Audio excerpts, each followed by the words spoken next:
Okay, so then, okay, continue after this question. I would like to ask, so what are your students like in your courses? For example, it's all Taiwanese, or basically probably half Taiwanese or half international students, or basically it's all international students. And so what kind of courses have you taught maybe in recent semesters? I have been teaching a lot of EMI courses in the past decade across different universities.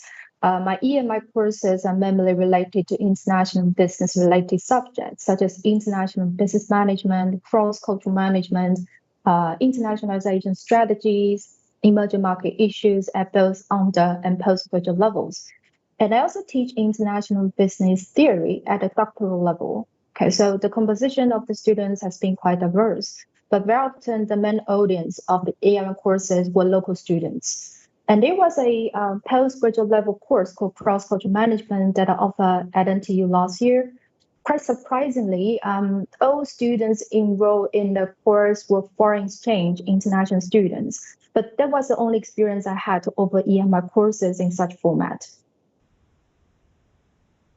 Okay, I see. So basically, from undergraduate, graduate level to PhD level, you have opened some courses. Okay, and the students of composition also varied by different courses as well. Okay, so I'm curious about, so how do you interact with students either by different levels or by different compositions? For example, like all Taiwanese students or half Taiwanese and half international students or all international students? Do you have any, for example, like recommended interaction strategies to deal with maybe different target audience? I have to say this is a very confounding and complicated questions. Okay, I'd like to admit that with different composition of students, we as instructor will need to adjust our teaching approaches accordingly. For instance, if I found out that more local students are registered in the course, that's typically the scenario I face. I would do several things to deviate students' pressure in speaking English and boost their engagement in the course activities. And I believe one of the greatest obstacles for students taking EMI courses, maybe this is also paralleling to many of your experiences, is the lack of confidence in speaking English. So generally speaking, local students are pretty good at listening, reading, and writing in English, right? So that's why they can often excel in taking English exam, especially for NTU students. Okay, so but even if they are the top students in Taiwan, there's still lack of engagement in class interaction.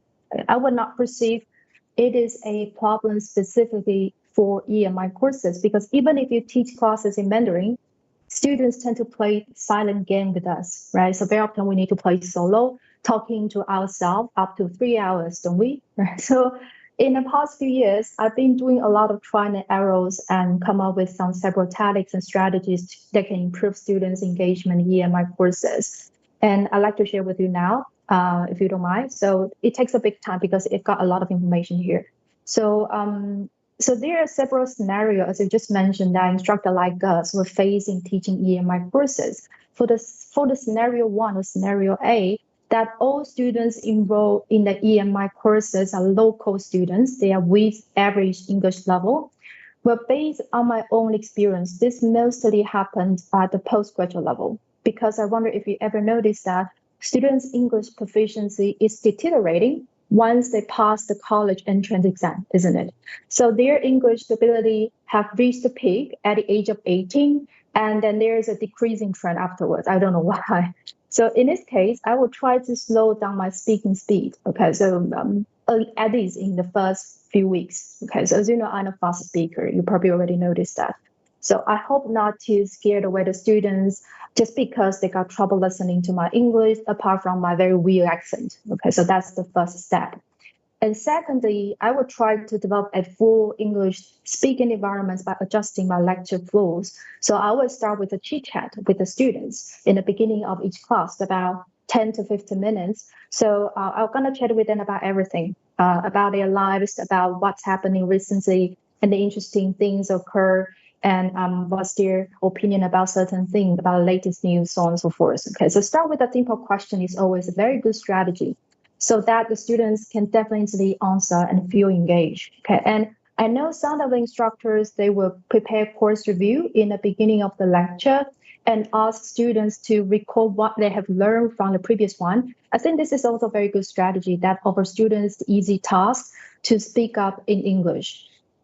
And moreover, I believe you all agree with me that offering a 3-hour lecture is way too exhausting. So if we are the only person to speak up, right? So to deal with such anxiety or the laziness in my case, I tend to design my lecture contents into several discussion sessions. So usually for each lecture, I will have 4 to 5 questions that reflect the key points I want to deliver in the class, coupled with the number of mini case studies.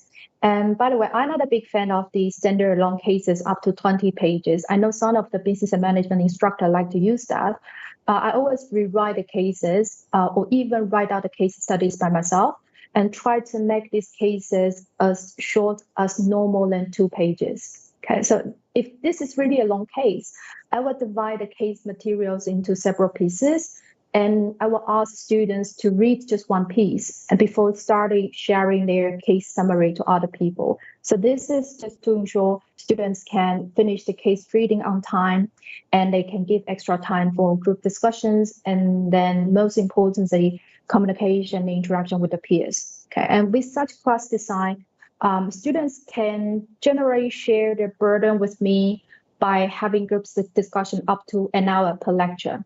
So you see, I just need to talk to myself at maximum 2 hours. So this is kind of example how lazy I am, right? So this is my tactics. Okay. Another class discussion techniques. I know some of you may have questions in mind that how can we facilitate students' discussion if their English ability were not sufficient to do so. While having group discussion, I usually allow my students to freely choose to speak English or Mandarin, but they need to answer my question or do the presentations in English. But there's always flexibility in my class. If students are really in trouble speaking English, they can do it by Mandarin. Then I will do the bilingual translation for them for the whole class. Okay, so you may say, oh my God, now the instructors like us, we need to be so multitasking by translating students to the class, in addition to giving up the lecture and leading the discussions. But I have to say that this is the easiest part for me.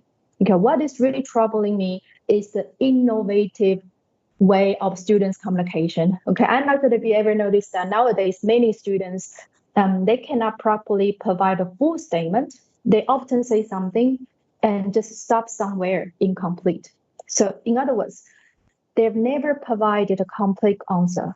Okay, so I wonder if this is just because they are reluctant to do so, or maybe just because they don't know how to proceed and finish a proper sentence. It's really weird, but it happens a lot. Okay, so in addition to do the bilingual translation I just mentioned, I need to maximize my imagination ability to guess what students were trying to say and helping them finishing the lines and asking for their confirmation. Sometimes I feel like I'm a mind reader, not an instructor. So that's my experience. And also there's another strategy I often use in EMI courses is that I always pretend I'm a very supportive person for students at all times, okay, encouraging them to speak up more by generously providing them with all sorts of compliments. Whatever they said, as long as they are willing to speak up. Okay, so I have a magic notes in my own database. It's basically about all the different ways of compliments. So why did I do so? Because students are not so easy to get along with, and they will get bored if I only say, oh, it's a very good point, right? So I would twist my compliments to various forms, and I actually got a few notes here. I'd like to share with you about the 3 typical compliments I will talk to the students, but from the basic one to the advanced one. Okay, so the basic one is I would say, oh, thanks for sharing your thought with us. It's a brilliant one. Okay, so that's a simple compliment. And the more advanced one, I would say, your argument is really insightful, and would you like to elaborate more? And typically students will answer yes or no, right? And in kind of echoing what Professor Yang just said about elaboration, the third version of the compliments, I would say, I like your viewpoints on this particular question. Is there any supporting evidence you would like to share in order to strengthen your ideas? So this is the way how I elaborate and ask the follow-up questions. So you can see this few example I just provided, not only responding to students' answer, I will always give them compliments and try to ask them a lot of the follow-up questions. And this is to help students to rethink about their answer, to rephrasing their statements, and most crucially, providing justification. This is quite a basic way of communication, that basically you say something and you say something with a supporting evidence, right? But unfortunately, many of the students that do not have such skill. Okay, so this is the way how I train their communication skills. Okay, so I think I just briefly share most of the tactics I use for EMI courses in the scenario A, that you have all local students register in the course and their English ability is at the average level. And so far, any questions? I think this is the most scenario that faced by the instructors here, right? Yeah, I think so. Yeah, so I just want to mention that if any of you have any question, you can just leave the comments in the check box so I can see that. Okay, so I can respond your questions immediately. Okay, so let me continue. Okay, it's about a scenario B that now we've got a mixed composition of students in the EMI courses, that half local students and the other half is international students, right? So, and I believe the key tactics here is to purposely manipulate students' assignment in cross-cultural team setting. In this way, students are forced to interact with teammates from different cultural backgrounds, enhancing the opportunities for them to communicate with each other in English. And I often have this kind of cross-setting when collaborating with overseas universities. So give you some example. For instance, we as instructors, we will do the co-teaching. We're matching our course syllabus and lecture contents to ensure that our students get the same level of knowledge and get exactly the same instruction from us. And the design of this kind of international collaborative project is quite complex. We need to spend a lot of time preparing the course materials, project instructions, and evaluation rubrics via several meetings before the courses even start. And during the project period, we need to monitor and facilitate students' engagement by a number of project activities, such as the ice breaking for the team building games and the peer evaluation mechanisms. And sometimes, believe it or not, we need to act as a mediator to resolve students' conflicts as a result of cross-cultural miscommunication. And sometimes there is the absence of communication within the team, so we need to do something. And there so much work need to be considered, prepared, and properly implemented. So I would not suggest you to do so. It's too tiring to do everything, get everything done. And how to implement or how to design international collaborative project, I believe is not, I don't have enough time to say that. So to save your time, let me just continue to explicate the other scenario. That scenario is we have EMI courses that offer for international students solely. I don't know if you have ever had such experience, but I did. I just said that I had a postgraduate level course called Cross-Cultural Management of the last year at NTU.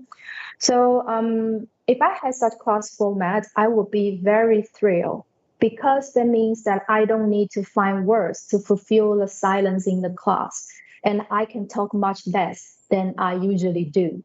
So like I just said, I'm a very lazy instructor, and it's always good to do no harm that if students can talk a lot, right? So I believe you all know that international students, they are much more willing to speak up. They tend to ask a lot of questions, and they like to share their viewpoints in the class. And this is particularly good for my courses, because many of the international business management questions do not have the correct and the only answer. There are always multiple ways to solve the management issues. And international students, they love to contribute in their ideas and interact with me and with the peers in the class in response to such questions. So this is very good for me, and I don't need to slow down my speaking speed for international students. And I really enjoy having discussions with them about with the international students. And I can actually learn a lot from them in terms of the cultural diversity, as well as the fruitful discussions and different perspectives on international business issues in the class. So if you're now having EMI courses with all international students, I would say very lucky you. Okay, so you are a very lucky person, because you don't need to talk a lot. So I just talk about the 3 different scenarios. Maybe there's too much information for you, right? So if you ever have any question, just leave the comments. I can see that. Thanks. Okay.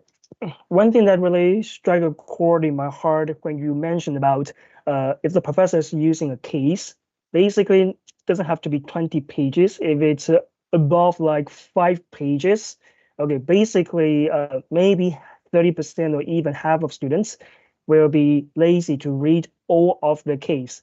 But I was really impressed by what Professor He has just mentioned about rewriting the case into 2 pages, because which means that the professor has to be very super familiar with the whole case and can be good enough to summarize the whole case into 2 pages, which is not easy. And we can see that how much efforts Professor He has done in her EMI course. That's really, really impressive, at least for me. And about guessing what the students is talking about, that also resonated my mind as well, because lots of times they really just speak partially or some of the keywords. They have to try to connect the dots or connect the words. And sometimes that probably takes a little bit more time. But what I find is that probably for the same student, okay, when you try to lead them to develop the statement 1 or 2 times, maybe the 3rd time or the 4th time when they're asking questions in the class, they could be better for trying to let you understand what they think. Okay, maybe in a way that's easier for everyone to understand. Okay.